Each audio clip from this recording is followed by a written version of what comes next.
வணக்கம், நான் doctor J Vignesh Shankar. ஒரு காட்டுக்குள்ள ஒரு ஆட்டுக்குட்டி மற்ற ஆடுகளோடு சேர்ந்து ஒரு இடத்துல புல்லு சாப்பிட்டுக்கிட்டு இருக்குங்க. அப்படியே அசந்து ஒரு இடத்துல படுத்து தூங்கிடுதுங்க அந்த ஆட்டுக்குட்டி. சாயங்கால நேரத்துல மற்ற ஆடுகளும் இதை கவனிக்காம அங்கிருந்து கிளம்பி போயிடுறாங்க. இந்த ஆட்டுக்குட்டி ரொம்ப நேரம் கழிச்சு கண் விழிச்சு பாக்குது. ராத்திரி நேரங்க, பயந்துருச்சு. மற்ற ஆடுகளும் அந்த இடத்துல இல்லாதனால எப்படி அங்கிருந்து போகணும்னு அதுக்கு தெரியலங்க. கொடிய மிருகங்கள் வந்து தன்னை சாப்பிட்டுருமோங்கிற ஒரு பயம் அந்த ஆட்டுக்குட்டிக்கு அதிகமா இருக்கு.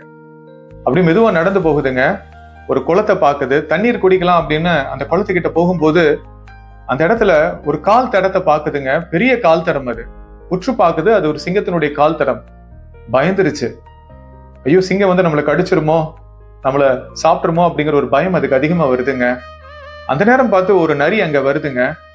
நரி இந்த ஆடை பார்த்து சொல்லுது, தண்ணீர் இருக்கு, சாப்பிட உணவு இருக்கு, எனக்கு ஒரே சந்தோஷம்தான் அப்படின்னு சொல்லிட்டு அந்த ஆட்டுக்குட்டிய அது சாப்பிட வருதுங்க. அந்த நேரத்துல அந்த ஆட்டுக்குட்டிக்கு ஒரு யோசனை வருது. உடனே அந்த நரியை பார்த்து சொல்லுது, இங்க கீழே பாருவேன் அப்படிங்குது. அந்த கால் தடத்தை காமிச்சிட்டு, இது யாருடைய கால் தடம்னு தெரியுதா அப்படின்னு அந்த ஆட்டுக்குட்டி நரி கிட்ட கேக்குது. நரி அந்த கால் தடத்தை பார்த்த உடனே இது சிங்கத்தினுடைய கால் தடம் அப்படின்னு அது சொல்லுது. அந்த ஆட்டுக்குட்டி நரியை பார்த்து சொன்னது, இந்த சிங்கம் யாரு தெரியுமா? என்னுடைய நண்பன், என்னுடைய ஃப்ரெண்ட். அது பக்கத்துலதான் போயிருக்கு, இப்ப கொஞ்ச நேரத்துல வந்துரும் அப்படின்னு சொன்னவுடன் நரி பயந்துட்டு அங்கிருந்து கிளம்பி போயிடுச்சுங்க. அடுத்த சில நிமிடங்கள்ல அந்த இடத்துல ஒரு புலி வந்தது. ஆட்டுக்குட்டியை பார்த்தவுடன் இந்த ஆட்டுக்குட்டியை சாப்பிடலான்னு அது முடிவு பண்ணுச்சுங்க. இப்ப கொஞ்சம் பாத்தீங்கன்னா அந்த ஆட்டுக்குட்டி தைரியமா இருந்ததுங்க. டைரக்டா துணிச்சலா அந்த புலியை ஃபேஸ் பண்ணிட்டு சொன்னது, கீழே பாருங்க, ஒரு கால் தடம் தெரியுதா அப்படின்னு கேட்டதுங்க.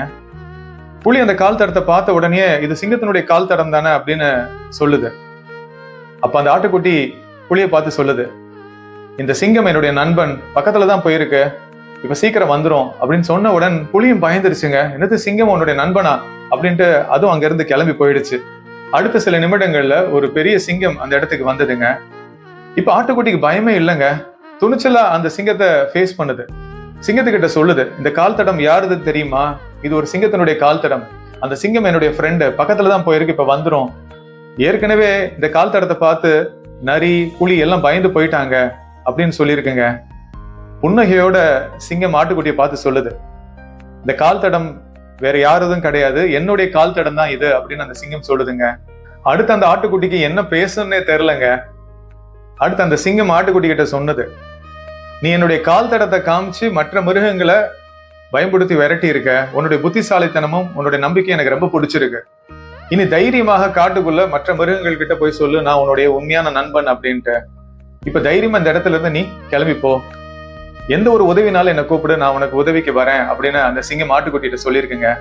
ஆட்டுக்குட்டியும் மகிழ்ச்சியா துணிச்சல் அந்த இடத்துல இருந்து கிளம்பி போயிருக்கு.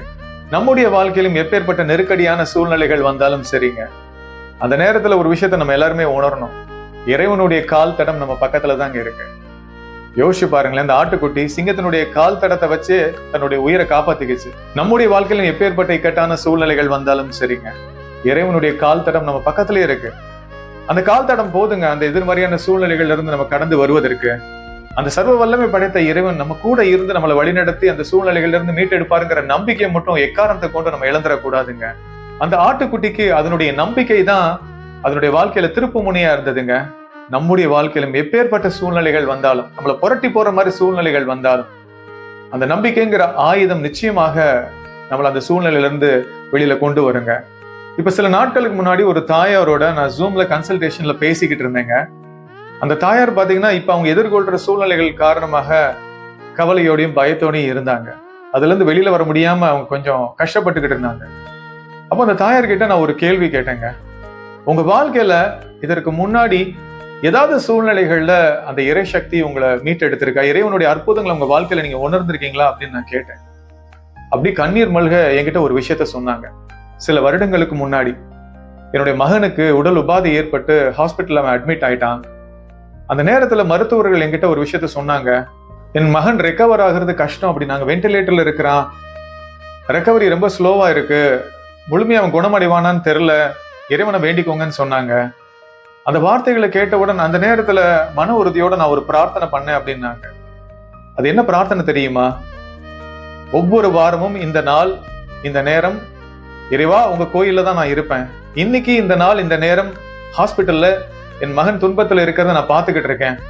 அடுத்த வாரம் இதே நாள் இதே நேரம் என் மகனோடு உங்க கோயில்ல வந்து நான் பிரார்த்தனை பண்ணணும்.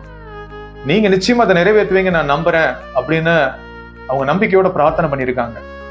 இதனால என்ன தெரியுமா நடந்தது? அடுத்த சில நாட்கள்லயே மருத்துவர்களே ஆச்சரியப்படுற மாதிரி அவங்களுடைய மகன் குணமாயிருக்காருங்க.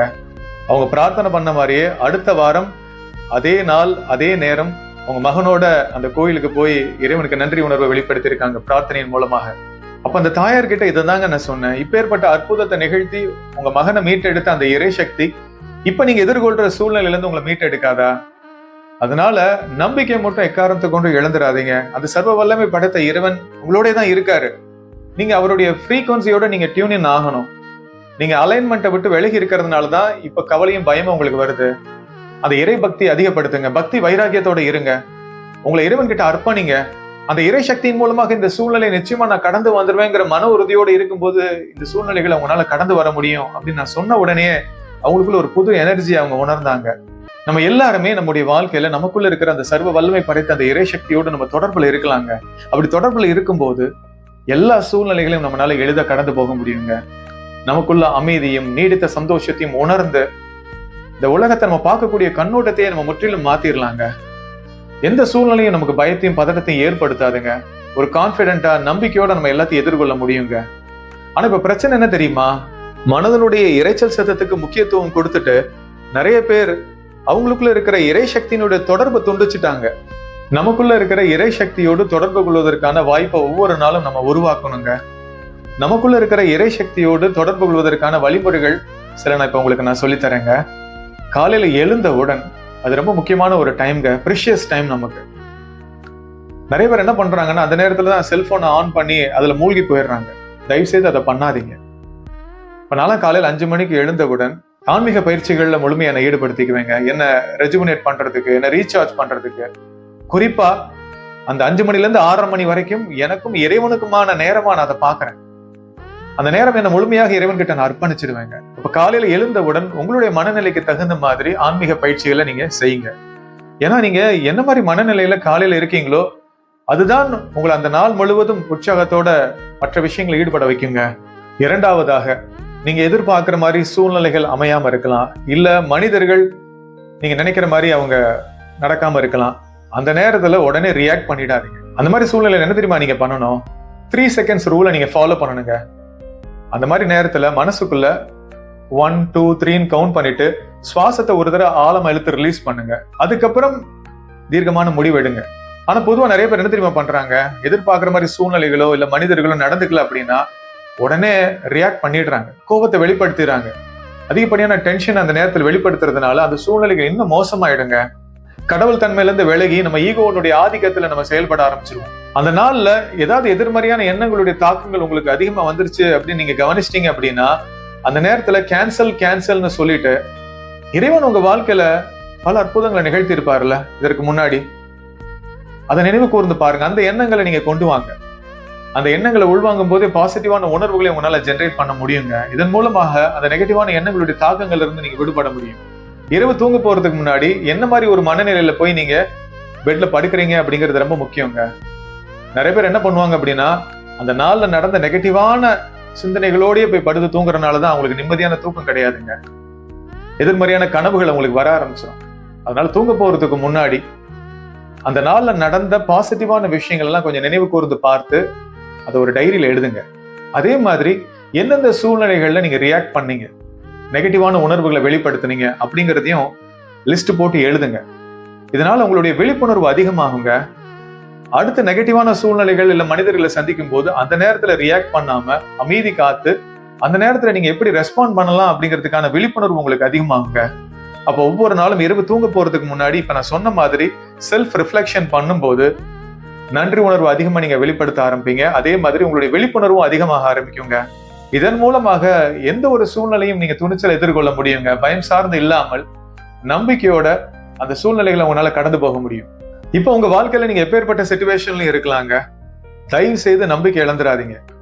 அந்த சர்வ வல்லமை படைத்த இறைவன் உங்க கூட தாங்க இருக்காரு. அவருடைய கால் தடம் உங்க பக்கத்திலே தான் இருக்கு. உங்களை வழி நடத்துறதுக்கு அவர் தயாரா தாங்க இருக்காரு. நீங்க அவரோட அலைன்டா இருக்கணும், அவரோட கனெக்டடா இருக்கணுங்க.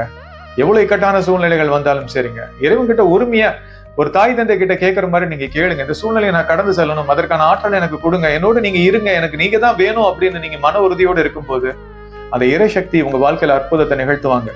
பயம் கொள்ளாதே, நினைவில் கொள், என்னை மீறி உன்னை எதுவும் நெருங்காது என்று இறைவன் கூறுகிறார். இந்த வீடியோவை லைக் பண்ணி ஷேர் பண்ணுங்க. என்னோட YouTube channel doctor Vignesh Shankar நீங்க சப்ஸ்கிரைப் பண்ணுங்க. நன்றி.